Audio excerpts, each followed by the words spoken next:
Star, constellation, planet, satellite सब मंगा लेंगे। जब आप समर्पण कर देते हो, चुप हो जाते हो, जब तक आप बोलते हो, लड़ रहे हो, हम ये कट डालेंगे, हम वो कट डालेंगे, हम ऐसा कट डालेंगे, हम फाट डालेंगे, हम चीट डालेंगे, भगवान कहता है तब कर लो। जहां मनुष्य असहाय हो जाता है वहां भगवान को याद करता है।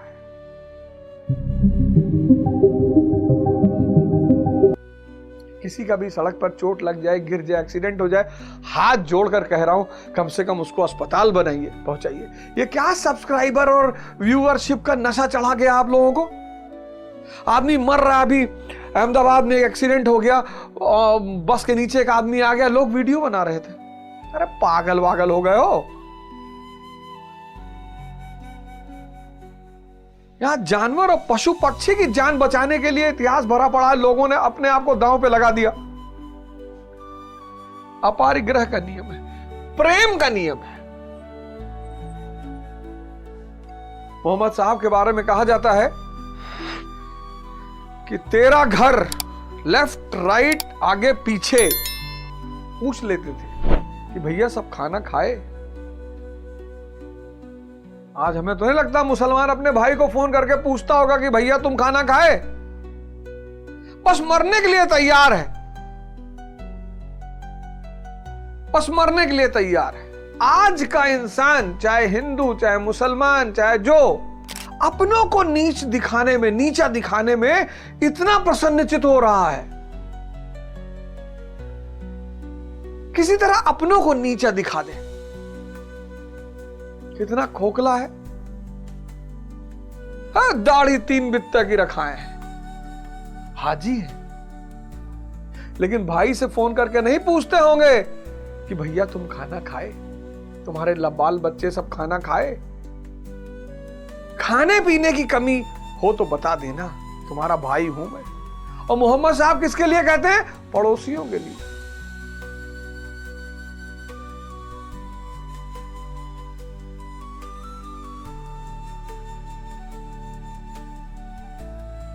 आओ सब मिलकर अपने जीवन परिवर्तन की इस धारा को गतिमान करें।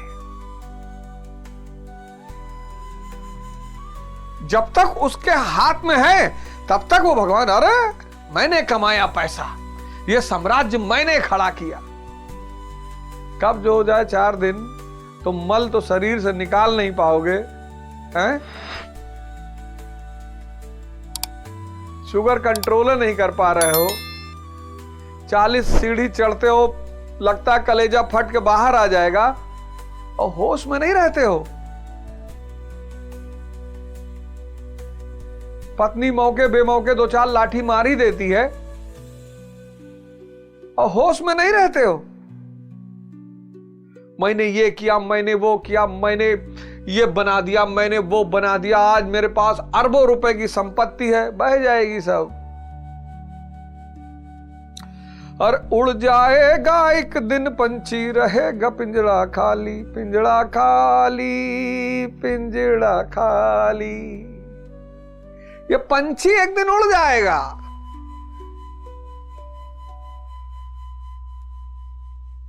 उड़ जाएगा एक दिन पंछी, रहेगा पिंजड़ा खाली। तो जब आदमी सरेंडर कर देता है, शांत हो जाता है, मौन हो जाता है, तब भगवान पहली बार बोलता है। तो भगवान ने अब कहा, तो 2 लोगों को बहुत पकड़ते हैं, एक यादव को पकड़ते हैं, एक पंडित को पकड़ते हैं। यादव को पकड़ते हैं, यादव गुरु महाराज 2 लोगों को बहुत पकड़ते हैं, एक यादव को पकड़ते हैं। यादव को पकड़ते हैं किस लिए? जब वो किस्सा सुना रहे होते हैं, किसका? निर्दोषता का। निर्दोषता का जब वो किस्सा सुना रहे होते हैं तो यादव को पकड़ते हैं, और जब मूढ़ता का किस्सा सुना रहे होते हैं तब वो पंडित को पकड़ते हैं।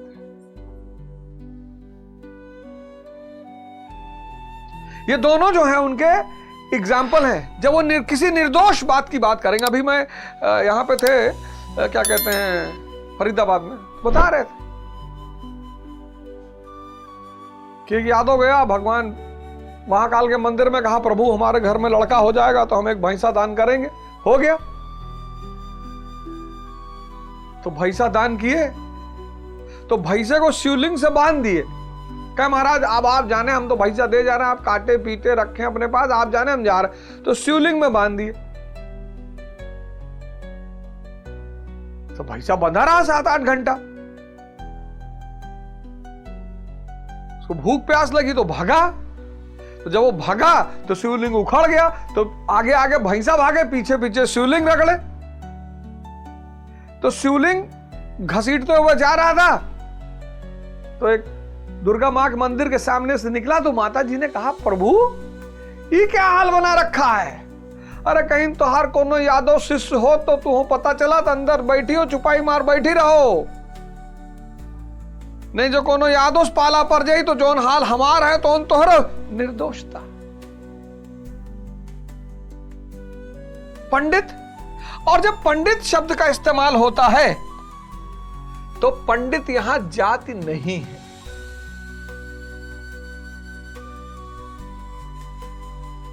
पंडित यहां जाति नहीं। ये जो आप जात मानते हैं, पंडित जाति नहीं है। तो फिर पंडित है क्या?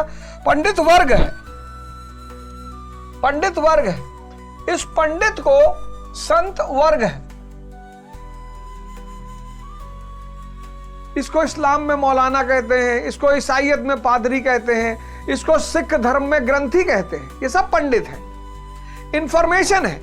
स्विमिंग की, तैराकी की किताब पढ़ रखी है, एक एक लाइन जानते हैं, एक एक लाइन वर्ड बाय वर्ड सब जानते हैं। तैराकी की किताब पढ़ रखी है।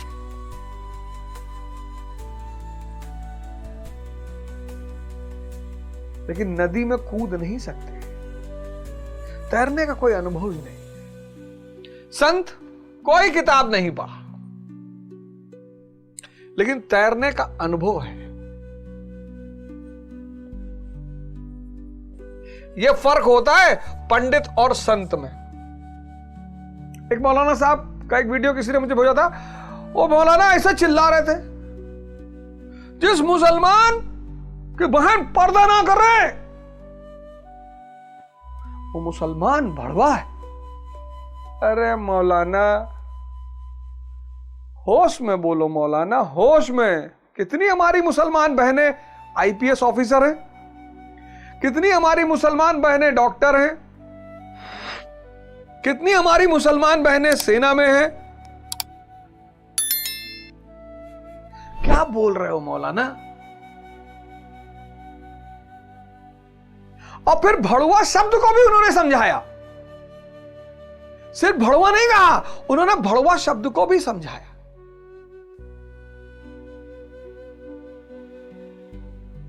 हंसी भी आ रही थी, दुख भी हो रहा था और क्रोध, तीनों एक साथ हो रहा था। हंसी भी आ रही थी, दुख भी और क्रोध भी। पंडित पोथी पढ़ पढ़ जगमुआ, पंडित भया न कोई। इसीलिए मैं बार बार कहता हूं, पढ़ने से कुछ नहीं होता। इंफॉर्मेशन बढ़ती है, इंफॉर्मेशन बढ़ती है। तो यह पंडित एक वर्ग है।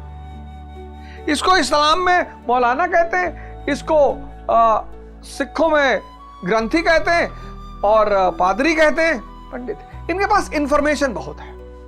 तैराकी की किताब पढ़ रखी, word by word, line by line, chapter ये वो सब पता है, पर तैर नहीं सकते। जो पानी में कूदे तो गए, और इनके साथ कोई और कूदा वो भी गया।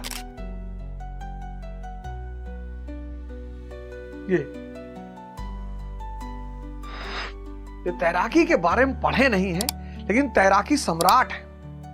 तैरना जो है ना, स्विमिंग दर्शन है बेसिकली। स्विमिंग का दर्शन से बड़ा गहरा संबंध है। हर आदमी को स्विमिंग सीखनी चाहिए।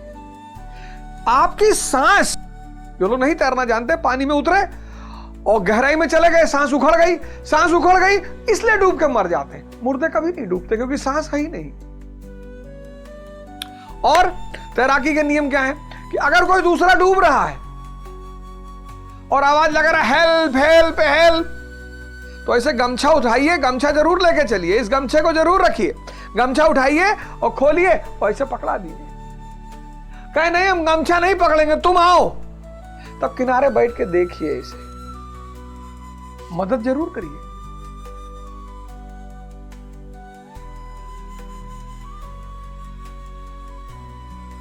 तो तैराकी के नियम जीवन के नियम से बहुत मिलते हैं। आपको भी बहुत लोग जीवन में मिलेंगे जो डूब रहे हैं और अकेले डूबने का मजा नहीं, तो आपको बुला लेंगे।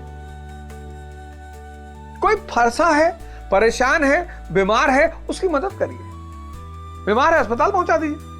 अब कोई आके कमरे पे आपके बैठ के रो रहा है, हमारी यार गर्लफ्रेंड बात नहीं कर रही, मारिए तो 3 जूता निकाल के, तो भागिए, निकल बाहर। और ठेका लिए पापा, बुआ जी जो है पापा के मकान में हिस्सा मांग रही है, तो मैं क्या करूं? जाओ दे दो हिस्सा। अच्छा अगर मांग रही है, तुम्हारे पापा भी कुछ बदतमीजी किए होंगे, हटो यहां से। फालतू का संत मत बनिए। और पैसा है 2-4 करोड़ तो उसको दे दीजिए कि जाओ अपने वापस कह दो, नया मकान बनवा ले, मकान बुआ को दे दे, जाओ। जहां तुम कुछ नहीं कर सकते वहां क्यों हाथ डाल रहे हो फालतू में?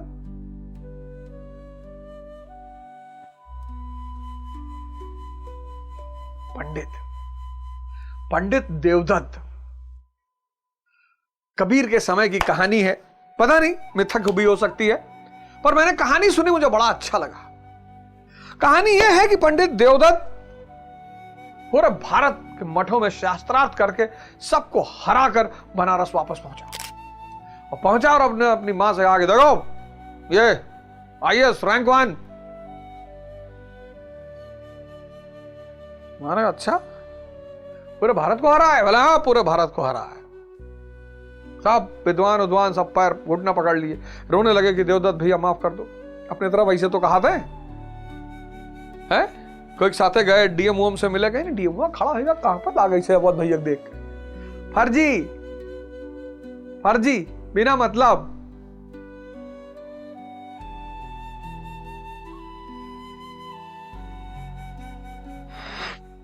अरे भैया फलाने बहुत बदमाश है भैया, गर्दन काट ली, फिर रतिया पर ऐसे गर्दन में उछाल खेलत रहे हमारे आगे सामने, बेहोश हो गए। ये तो हालत है देश के और खासकर उत्तर भारत के।